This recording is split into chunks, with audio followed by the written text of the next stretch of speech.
지난주에 요양원 신방을 한 군데 다녀왔는데 한 6년 전쯤에 우리 교회 마지막으로 나오시고 한 6년여 만에 처음 오랜만에 다시 연락이 닿고 요양원에서 뵙게 된 한인순 권사님이라는 분을 뵙게 됐어요. 96세 현재 되셨는데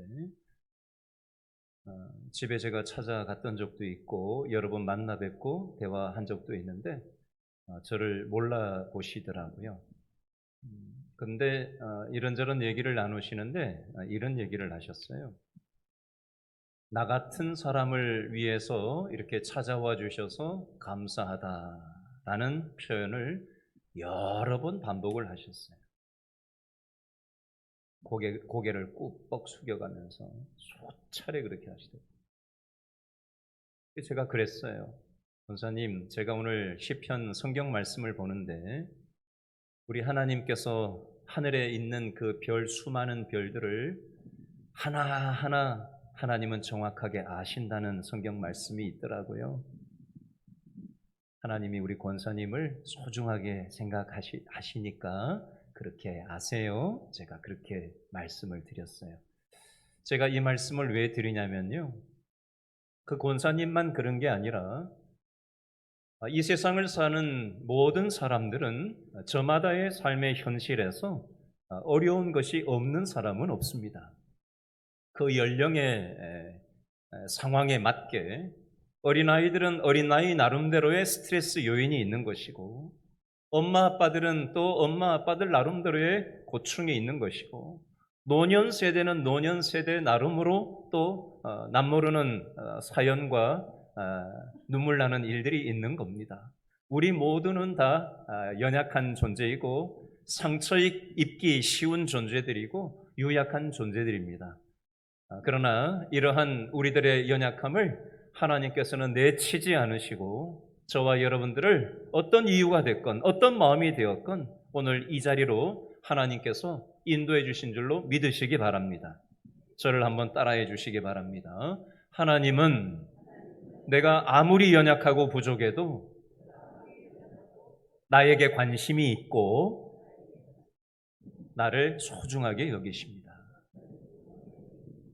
여러분 다른 건 다 잊어버려도 오늘 설교 기억 하나도 못해도 이거 하나만이라도 딱 붙잡고 가셨으면 좋겠어요. 우리 옆 사람에게도 한번 얘기해 주시겠어요? 골라 잡으시고 누구에게 얘기할지 옆 사람 돌아보고 골라 잡으세요. 누구하고 얘기할까? 자, 저를 따라해 주시기 바랍니다. 하나님은 우리가 연약하고 부족해도 우리에게 관심이 있으시고요. 당신을 소중하게 여기십니다. 오늘 참 잘 오셨습니다. 유치하지만 손을 이렇게 들어보시겠어요? 앞뒤 좌우에 환영합니다. 뒤도 보시고 옆도 보시고 앞도 보시고 잘 오셨어요. 자, 오늘 우리가 성경 말씀을 고린도전서 11장 3절에서 16절까지 읽었는데 너무 많은 말씀이 복잡하게 쓰여져 있어서 핵심이 딱 잡히지가 않죠. 오늘 핵심 구절 두 군데만 한 번 더 읽어보도록 하겠습니다. 고린도전서 11장 3절을 먼저 읽어볼까요? 11장 3절 다 같이 시작. 그러나 나는 너희가 알기를 원하노니 각 남자의 머리는 그리스도요 여자의 머리는 그리스도의 머리는 하나님이시라. 이게 핵심이에요. 오늘 말씀에 또 한 군데 11장 12절도 읽어볼까요? 12절 시작. 이는 여자가 남자에게서 난 것 같이 남자도 여자로 말미암아 났음이라. 그리고 모든 것은 누구에게서 났다고요? 하나님에게서 났느니라. 아멘. 자, 오늘 설교 제목을 다 같이 한번 큰 소리로 읽어볼까요? 설교 제목 시작. 하나님의 질서를 존중하라. 아멘. 어떤 질서요? 하나님의 질서가 있는데 그 하나님의 질서를 존중하면서 살 것에 대해서 오늘 말씀 나누려고 합니다. 그 중에서 오늘은 남자와 여자의 질서에 대해서 오늘 성경 말씀은 기록하고 있습니다. 자, 설교에 들어가기 전에 오늘 설교의 전제가 있습니다. 여러분, 오늘 설교를 처음부터 끝까지 들으시는 중에 이거 남녀 성평등에는 조금 안 맞는 얘기인데? 이런 논점으로 설교를 따라오시면 곤란합니다. 세상에서 얘기하는 성평등 개념 관점과 성경에서 얘기하는 남녀의 질서의 문제는 다른 관점이기 때문에 세상의 관점을 가지고 오늘 성경에서 얘기하는 남녀의 질서 문제를 그 안경을 쓰고 들여다보시면 엉뚱한 생각이 될 것입니다. 또 하나, 남존여비라는 표현이 있어요. 유교 문화권에서 남성은 높은 존재고 여성은 낮다라는 뜻을 남존여비라고 얘기하죠. 사회적인 지위와 권리에서 남성은 높고 여성은 낮다라는 유교적인 어떤 관점으로 제가 오늘 말씀을 나누려고 하는 게 아니니까 제 본심을 오해하지 마시고 성경에서 얘기하는 남자와 여자의 하나님이 제정하신 질서의 관점에서 말씀 중심으로 오늘 나눌 것입니다. 오해하시지 말고 설교 들으시라는 얘기예요. 자, 첫 번째 다룰 부분은 저를 따라 하시겠어요? 여자는 머리에 수건을 쓰라. 예배 드릴 때 여자는 수건을 쓰고 예배를 드리라는 표현입니다. 이것은 오늘날도 이렇게 하라 라는 얘기를 하는 게 아니라 지금 수천 년 전에, 2000년 전에 바울이 살았던 이 시대 문화적인 배경 속에서 한 얘기니까 우리는 여기에서 얘기하는 정신을 가지고 와서 오늘의 현실에 적용을 하라는 얘기지, 그 행동을 2000년 지난 오늘의 문화도 다르고 사회 배경도 다른 오늘날 그대로 껍데기를 가지고 와서 똑같이 해라, 이걸 강조하는 게 목적이 아니니까 역시 오해하지 마시고 말씀을 들으시기 바랍니다. 자, 첫 번째, 오늘 고린도전서 11장 4절, 5절, 6절 말씀에 보면 4절에 남자로서 머리에 무엇을 쓰고 기도나 예언을 하는 자는 그 머리를 뭐하게 하는 거다? 욕되게 하는 거다. 5절에 보니까 반대로 여자로서 머리에 쓴 것을 벗고 기도나 예언을 하는 자는 그 머리를 어떻게 하는 거다? 욕되게 하는 것이니 이는 머리를 민 것과 다름이 없음이라. 6절, 만일 여자가 머리를 가리지 않거든 깎을 것이요 만일 깎거나 미는 것이 여자에게 부끄러움이 되거든 가릴지니라. 이게 무슨 뜻이지? 성경을 읽긴 했는데 이게 딱 다가오지가 않아요. 조금 쉽게 설명을 해보겠습니다. 4절과 5절 중간에 보면 똑같은 문장이 나옵니다. 기도나 예언을 하는 자. 4절 5절에 똑같이 나오죠. 기도나 예언을 하는 자. 공예배 시간에, 공적인 예배 시간에 기도와 말씀을 전하는 것을 기도나 예언을 하는 자라고 기록되어져 있는 거고요.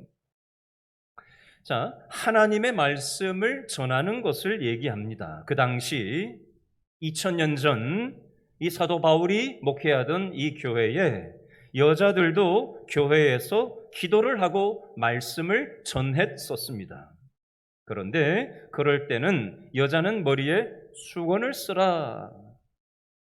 그런데 남자는 수건 쓰지 말고 여자만 쓰라 라고 말씀합니다. 그러면 궁금증이 생기잖아요. 왜 남자는 수건 쓰지 말라고 하고 여자만 수건을 머리에 쓰고 예배를 드리라고 하는 것인가?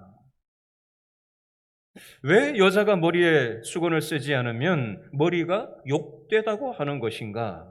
반대로 남자가 머리에 수건 쓰면 왜 머리가 욕되다고 하는 것일까? 이유가 있을 거 아니에요? 여러분, 이 당시에는 여자가 머리를 깎는 경우는 두 종류뿐이었다고 합니다. 노예의 경우이거나 죄수의 경우에 머리를 깎았다라고 합니다. 요즘과 시대 상황이 다르니까 요즘의 관점으로 성경을 보시면 안 되고 그 당시의 사회문화적인 배경에서 이걸 보셔야 되는 거예요. 자, 예수님을 믿는 여자가 무엇을 쓰지 않고 예배에 참여하는 것은 마치 노예나 죄수처럼 부끄러운 일이라고 얘기하는 겁니다. 이게 뭘 부끄럽고 욕된 일이냐? 그 이유가 있는데, 자, 고린도전서 11장 3절 말씀이 오늘 핵심이라고 얘기했죠. 11장 3절을 다시 한번 읽어보겠습니다. 3절 시작. 그러나 나는 너희가 알기를 원하노니 각 남자의 머리는 누구라고요? 여자의 머리는요? 남자요. 그리스도의 머리는요? 하나님이시라. 또 하나 읽어볼까요? 11장 7절을 읽어보겠습니다. 7절 시작. 남자는 하나님의 형상과 영광이니 그 머리를 마땅히 가리지 않거니와 여자는 남자의 영광이니라. 말씀이 굉장히 추상적이에요. 자, 다른 말로 하면 여자가 머리에 수건을 쓰는 것은 복종해야 될 대상자가 세상에 있다라는 뜻입니다. 복종? 기분 나쁜 말이죠. 복종? 자, 여자가 머리에 수건을 쓰는 것은 이 세상에서 누구에게 복종할 어떤 대상자, 남자가 있다는 것을 뜻합니다. 그리고 11장 3절에 보니까 여자의 머리는 누구라고요? 얘기하기 싫죠. 여자의 머리가 누구라고 되어 있어요, 성경에? 남자라고 되어 있죠. 기분 좋아요, 기분 나빠요, 여성들? 너무 나빠서 대답도 안 하시는군요.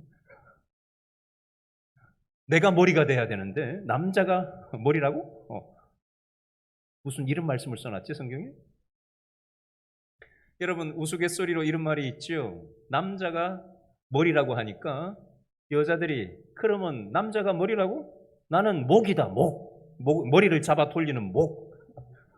남자를 돌리는 목. 목이 돌아가면 머리가 막 왔다 갔다 하잖아요. 여러분, 이게 이 세상의 생각들이잖아요. 복종? 네가 머리? 난 목. 이게 세상의 정신인데 오늘 성경에서는 이 세상의 시류하고는 완전히 배치되는 말씀을 하고 있는 겁니다. 자, 반대로 남자는 눈에 보이는 복종의 대상이 세상에는 없습니다. 왜냐하면 남자는 모든 피조물의 최고 정점에 있기 때문에 그렇습니다. 자, 7절 말씀해 보니까 남자는 뭐라고 되어 있죠? 7절에 남자는 하나님의 형상과 영광이라고 말씀합니다. 남자는 하나님의 형상은 하나님을 닮았다라는 표현이에요. 그리고 하나님의 영광을 드러낼 도구다라는 표현인데 이게 무슨 뜻이냐면요. 남자의 삶을 통해서 하나님을 반영하고 남자의 모습을 통해서 하나님을 드러내는 역할을 하는 걸 하나님의 영광이다라고 표현합니다. 또 다른 말로 표현하면 남자가 머리 대신 하나님께 순종하고 남자가 머리 되시는 하나님이 기뻐하시는 일을 하고 하나님이 싫어하시는 일은 하지 않고 또 하나님을 순종하는 삶을 살아가는 정직한 삶을 살아가는 걸 얘기합니다. 정의롭게 살아가고 이웃을 사랑하면서 살아가고 방금 이건덕 집사님 기도해 주신 것처럼 내가 얼마나 죄인이라는 것을 깨달을 때 나 같은 죄인을 구원하여 주신 하나님에 대한 감사라는 게 나오는 것입니다.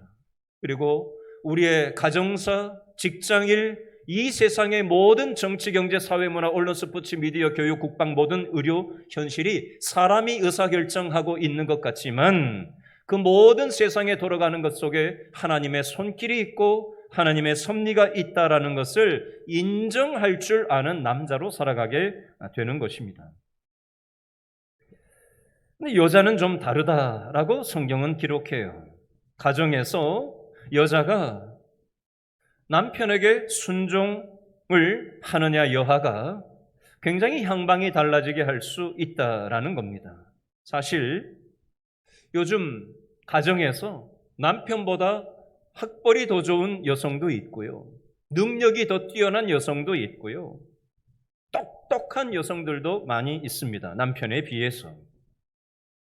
여러 면에서 남편이 아내보다 부족할지라도 오늘 성경은 무엇을 강조하고 있냐면요. 설사 나보다 여러 면에서 부족한 남편이라고 할지라도 하나님께서 내 남편을 우리 가정의 가장으로 세우셨다라는 것을 인정할 때 남편을 존중하고 귀하게 여기는 마음이 생기는 것입니다. 그런데 그게 아니라 남편이 나보다 학벌도 능력도 하는 게 부족하고 이렇게 보인다고 해서 어쩌다가 이런 사람을 만났나라는 생각으로 태도를 취하게 되면 하나님이 주신 남편이라고 인정을 하지 않고 남편을 생각하고 말하고 행동하고 대하기 시작한다고 생각해 보세요. 그 집안이 어떻게 되겠습니까? 그 부부관계가 어떻게 될 것이며 그것을 가장 옆에서 지켜보는 자녀들이 가정에 대해서 왜곡된 생각으로 성장하지 않을까요? 여러분, 잠언에 보면 현숙한 여인에 대해서 잠언 31장 10절부터 31절 말씀에 몇몇 부분을 요약해서 제가 좀 읽어드리겠습니다. 누가 현숙한 여인을 찾아 얻겠느냐? 그의 값은 진주보다 더 하니라. 그런 자의 남편의 마음은 그를 믿나니 산업이 핍절하지 아니하겠으며 그런 자는 살아있을 동안에 그의 남편에게 선을 행하고 악을 행하지 아니하느니라. 그의 남편은 그 땅에 장로들과 함께 성문에 앉으며 사람들의 인정을 받으며 그의 자식들은 일어나 감사하며 그의 남편은 칭찬하기를 덕행 있는 여자가 많으나 그대는 모든 여자보다 뛰어나다 하느니라. 고운 것도 거짓되고 아름다운 것도 헛되나 오직 여호와를 경외하는 여자는 칭찬을 받을 것이라. 그 손의 열매가 그에게로 돌아갈 것이요 그 행한 일로 말미암아 성문에서 칭찬을 받으리라. 아멘. 여러분 한 30여 년 전에 CF 하나가 히트를 쳤던 CF가 있죠. 여러분 최진실 알죠? 최진실. 네? 드라마, 영화 많이 나왔던 최진실. 최진실이 한 30 몇 년 전에 CF를 딱 찍어서 유명한 문장을 하나 남긴 게 있어요. 남자는 누구 하기 나름? 여자 하기 나름이에요. 이런 CF가 아주 히트를 치고 이 CF 이후에 이 최진실이 굉장히 많이 영향력을 미치는 드라마, 영화 배우로 이름을 날린 적이 있었는데요. 한 가정에서 아내가 남편에게 어떻게 하느냐의 여하에 따라서 남자는 그 아내로 말미암아 가정에서 안정감을 얻을 수 있을 수도 있고 불안정감을 느낄 수도 있습니다. 아내의 여하에 따라서 재물의 풍요를 얻을 수도 있고 그렇지 못할 수도 있습니다. 아내의 남편을 대하는 여하에 따라서 다른 사람들에게 남편이 인정을 받을 수도 있고 그렇지 못할 수도 있습니다.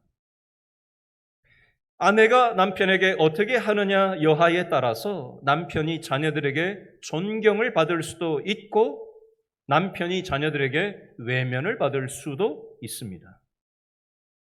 남자의 여하가 향방이 아내에게 굉장한 영향을 받게 되어 있다라는 것입니다. 아내가 남편의 위치를 인정할 때 가정의 질서가 바로 잡힌다라는 것입니다. 남자 여자의 질서를 따르든지 말든지 그건 내 마음인데 왜 이래라 저래라야? 내 자유야. 내 마음대로 할 거야. 이게 세상 정신이잖아요. 자유를 부르짖지 않습니까? 내 마음대로 할 거라는 거예요. 내가 원하는 대로 할 거라는 거죠. 내 입맛대로 하겠다는 거예요. 내 편한 대로 하겠다는 거예요. 여러분, 성경은 말씀합니다. 남자, 여자의 이 질서를 하나님의 정신 아래서 우리가 질서를 지키면서 가정생활을 할 때 우리 가정이 하나님으로부터 오는 복을 받는다고 하나님은 정확하게 수도 없이 말씀하십니다. 그러나 남자와 이 여자의 가정의 질서가 무너지면 가정에 어려움이 생기고 문제가 생길 수 있다고 성경은 경고하는 것입니다. 그러면 남자는 누구에게 순종해야 되느냐? 남자는 하나님께 순종해야 합니다. 여자는 남편에게 순종해야 하는 것이고요. 그럼 오늘 성경 고린도전서 11장 4절에서 6절 말씀에 왜 여성한테 모자를 쓰고 예배를 드리라고 하는 것이냐? 자, 이런 뜻이에요. 여러분 기분 나쁘지만 따라해 보세요. 남성, 여성 다 따라하세요. 시작. 제가 얘기할 테니까 따라하세요. 나는 남편을 존중하고 순종하겠습니다. 그 뜻이 모자 쓰는 거예요. 하나님의 질서를 인정하겠습니다. 이런 얘기예요. 아까 제가 초반에 말씀드렸죠. 2000년 전에 했던 걸 오늘 똑같이 모자 쓰고 예배드리라는 얘기를 하는 게 아니라 남자와 여자의 질서를 하나님께서 두셨다라는 것을 인정하는 마음의 자세를 가지고 가정생활 하겠습니다라는 정신이 우리에게 있어야 한다는 겁니다. 오늘 말씀을 통해서 이것 첫 번째로 우리가 적용을 해야 되고요. 두 번째 측면을 좀 살펴보겠습니다. 역시 차별이 아닌 질서에 대한 부분인데 제가 지금 첫 번째 논점을 말씀드렸는데 사실 마음속으로 지금 기분 나쁘신 분들이 있을 거예요. 여성들 입장에서는 마음에 안 들어. 이 말씀이 마음에 안 들어. 아니 왜 남자만 앞에서 해? 응? 왜 여자는 뒤에서 해야 돼? 여자가 앞에 서면 안 되나? 여러분 제가 이 질문에 대해서 한번 이렇게 답을 해보겠습니다. 물은 왜 높은 곳에서 낮은 곳으로 흐를까요? 물이 낮은 곳에서 높은 곳으로 흐르면 왜 안 돼? 라고 하는 것과 마찬가지 이치라는 겁니다. 왜 태양계의 행성들은 수금지와 목토 천해명 순서로 배열이 되어 있을까? 아니 그 순서 뒤집으면 안 되나? 태양계 행성들을 좀 반대로 뒤집으면 안 되나? 아니 왜 지구는 반시계 방향으로 자전을 하지? 그거 반대 방향으로 돌리면 안 되나? 우리는 이런 생각들을 할 때가 있습니다. 그런데 이것은 하나님의 질서 속에 있다라는 겁니다.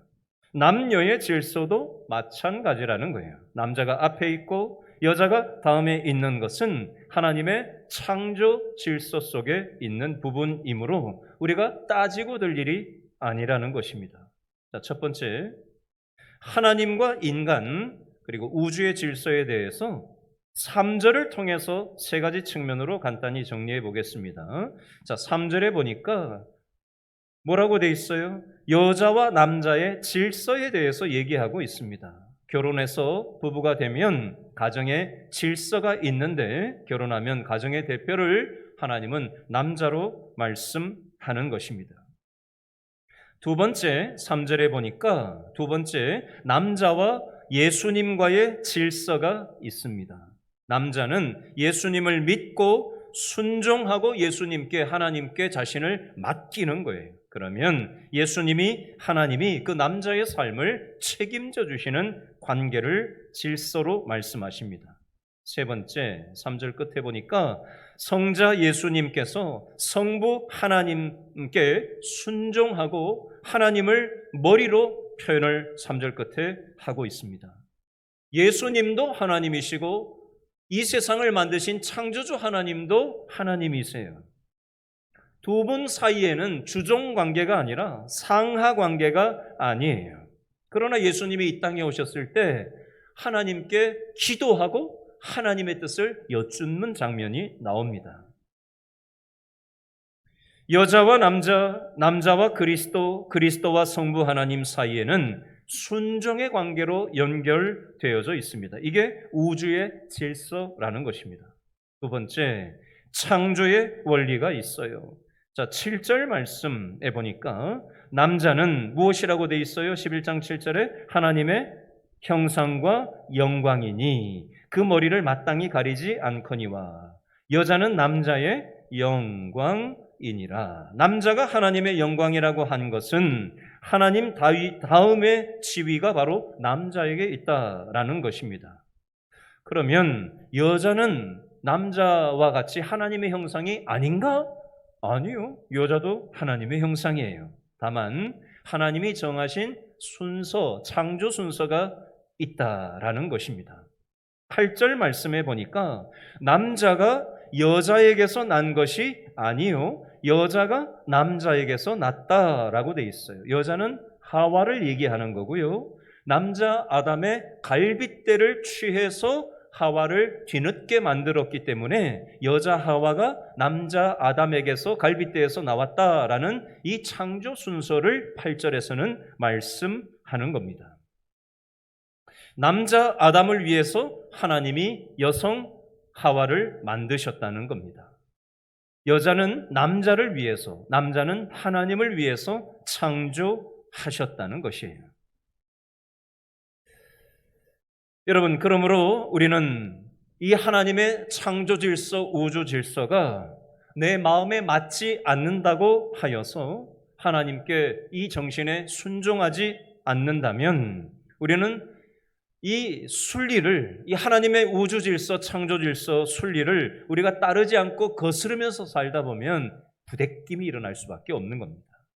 우리의 가정이 문제가 생기고 우리가 어려움이 생긴 것은 하나님의 창조 질서, 우주 질서를 거슬러서 살려고 들기 때문에 우리는 힘들고 괴로운 일에 빠질 때가 있다라는 겁니다. 선택은 자유예요. 그러나 그 선택에 대한 책임은 우리가 겪어야 할 것입니다. 우리는 자유만 생각을 합니다. 그러나 그 자유의 대가가 반드시 있다고 성경은 말씀합니다. 이거 사실 굉장히 무서운 말씀이에요. 여러분, 가정이나 교회에 이 남자와 여자의 질서에 대해서 적용하는 부분을 좀 생각을 해보겠습니다. 첫 번째, 가정에서 남자와 여자가 질서를 어떻게 잡아야 되느냐.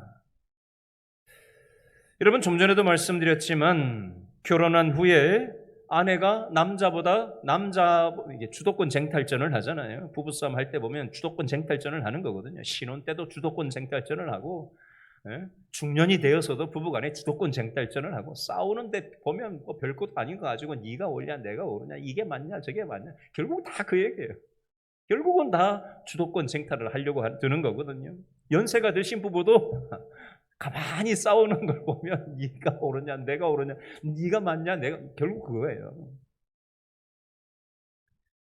여러분, 시시비비를 부부간에, 남녀간에, 가정에서 우리가 가리려고 드는 것이 아니라 가정의 질서를 생각하고 나보다 연약한 남편이라고 할지라도 하나님께서 짝지어 주셨다라는 사실을 믿음으로 받을 때 남편의 부족함에도 불구하고 존중할 수 있고 귀하게 여길 수 있는 것입니다. 그러면 남편이 존중받고 귀하게 여김을 받으면 남편은 함부로 또 하겠어요? 또 남편도 아내를 존중하고 귀하게 여기게 되는 겁니다. 영적인 선순환이 일어나는 거예요. 악순환이 반복되는 것이 아니라 영적인 선순환이, 좋은 순환이 맞물려 톱니바퀴처럼 돌아가는 겁니다. 하나님이 정하신 남녀의 질서를 우리가 존중할 때 그 가정은 하나님께 복받는 가정이 될 수 있는 것입니다. 에베소서 5장 22절에 보면 아내들이여 자기 남편에게 복종하기를 주께 하듯하라. 복종? 이러지 마시고 이 성경의 정신이 무엇인지, 이 질서를 왜 주셨는지 그렇게 생각하고 하나님의 말씀을 우리는 받아야 돼요. 이런 표현이 골로새서 3장 18절에도 나오고요, 베드로전서 3장 1절 6절에도 나오고요, 창세기 24장 64절 65절에도 나오고요, 시편 128편 3절 말씀에도 이런 취지로 말씀이 수도 없이 기록되어져 있습니다. 두 번째, 남자와 여자의 질서에 대해서 교회에 우리가 적용을 해야 되는데요. 자, 오늘 고린도전서 11장 10절 말씀에 보니까 그러므로 여자는 천사들로 말미암아 권세 아래에 있는 표를 그 머리 위에 둘지니라. 쉽게 이해가 안 되죠? 여기 보니까 천사들로 말미암아라는 표현이 있는데 이 표현을 다른 말로 하면 천사들이 보고 있다라는 뜻이에요. 천사들이 뭘 보고 있느냐? 교회 안에서 남자와 여자의 질서가 잘 지켜지고 있는지, 질서가 어그러지고 있는지 천사가 지켜보고 있다. 왜요? 중요하다는 거예요, 이게. 중요하니까 교회 안에서 남녀 질서가 잘 이루어지는지를 천사들이 오죽하면 지켜보고 있다고 성경이 기록하는 겁니다. 가정에서도 남녀의 질서를 지키는 것이 가정의 복과 불행의 결정적인 요인이고요. 교회 안에서도 남자와 여자의 질서가 잘 지켜지는 것이 교회가 좋은 교회, 행복한 교회와 불행한 교회가 되는 데 있어서 결정적인 요인이 될 수 있다는 것입니다. 자, 남녀 평등의 의미에 대해서 잠깐 짚어보고 말씀을 맺겠습니다. 남녀 평등의 진정한 성경적인 의미가 무엇인가? 평등을 요즘 많이 얘기하는데 평등이라는 말은 가치의 차이가 없다라는 뜻이죠. 남자와 여자는 똑같이 중요한 존재입니다. 11절과 12절 말씀에 그 예가 오늘 본문에 나오는데요. 여러분, 남자는 이 세상에 여자 없이 홀로 존재할 수 없지요. 남자는 여자가 필요하고요. 여자는 남자가 필요합니다. 남자의 갈비뼈로 여자를 만들었다면 남자는 여자의 모태에서 태어났습니다. 남자도 여자도 하나님의 똑같은 자녀입니다. 여러분, 남녀 평등은 모든 분야의 능력의 차이가 없다든지 남녀가 모든 일을 똑같이 할 수 있다는 뜻이 아니에요. 세상은 그렇게 주장을 하고 있지요. 여러분, 여자는 분명한 차이가 있습니다. 신체적인 차이가 분명히 있고요. 역할의 차이가 분명히 있습니다. 이런 차이는 창조의 질서 속에서 오는 것입니다. 이것을 인정하는 것이 바로 남녀 평등이지 세상에서 요즘 얘기하는 남자나 여자나 똑같다라고 얘기하는 그 관점은 세상의 논리입니다. 여러분, 지금 저는 진화론을 얘기하는 게 아니고요. 사회학을 얘기하는 것도 아닙니다. 하나님의 말씀의 원리를 전하는 거예요. 창조 질서, 우주의 질서에 대해서 말씀을 하는 것입니다. 오늘 성경 고린도전서 11장 3절부터 6절에 나오는 예배 시간에 여자가 머리를 쓰냐 마냐 이게 뭐 별 큰 문제라고 오늘 저렇게 목사님이 열을 내면서 얘기를 하나. 여러분, 작은 문제일 수도 있지만 이게 굉장히 큰 문제일 수도 있습니다. 남녀의 질서에 대해서 하나님이 주신 질서를 인정하느냐 여하가 우리의 가정이 행불행을 결정짓습니다. 이 부분이 정리가 되지 않고 교회 생활을 하고 남녀의 질서가 무너지면 교회의 건강도 무너지기 마련입니다. 여러분, 오늘 이 말씀을 가만히 돌아보면서 나는 하나님의 창조 질서, 우주 질서를 인정하고 나는 가정에서 살아가고 있나? 아니면 교회에서 살아가고 있는지 돌아보았으면 좋겠고, 이 세상의 정신에 우리가 혹시 포로가 되어서 이 세상 정치, 경제, 사회, 문화, 교육, 의료, 스포츠, 미디어에서 얘기하는 유튜브에서 수도 없는 가짜 뉴스들이 양산되는 곳이 1번지가 바로 유튜브입니다. 유튜브 잘못 보시면 굉장히 치우치기가 쉽습니다. 한쪽으로 쏠리기가 쉬워요. 조심하셔야 돼요. 검증되지 않은 뉴스들이 너무나도 많이 나돌아다니고 있는데 우리는 일어나자마자 잠들 때까지 유튜브를 들여다보거든요. 거기에 쇠뇌가 돼버리면 굉장히 이상한 방향으로 생각이 자리를 잘못 잡기 쉽습니다. 여러분, 우리는 무엇에 영향을 받아야 되느냐? 저를 따라해 주시기 바랍니다. 하나님의 말씀에 영향을 받아야 합니다. 하나님의 말씀을 인정하고 하나님의 말씀에 영향을 받을 때 우리의 인생에 질서가 잡히고 우리의 가정에 질서가 잡히고 우리의 교회 생활에 질서가 제대로 잡혀야, 질서가 잡히지 않은 사람이 정치에 나가보세요. 어떻게 되겠어요? 영적인 질서가 잡히지 않은 사람이 의사를 해보세요. 어떻게 되겠어요? 질서가 잡히지 않은 사람이 교육계로 들어가 보세요. 어떻게 되겠냐고요? 영적 질서가 안 잡혔는데 직장 출근해 보세요.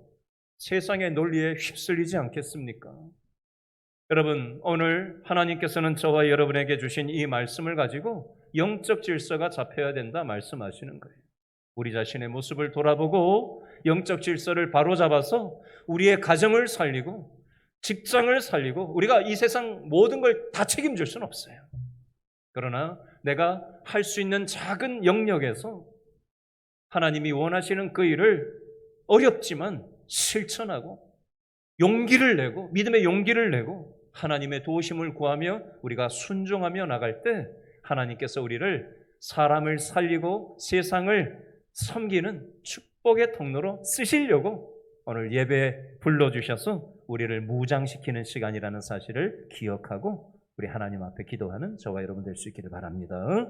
기도하겠습니다.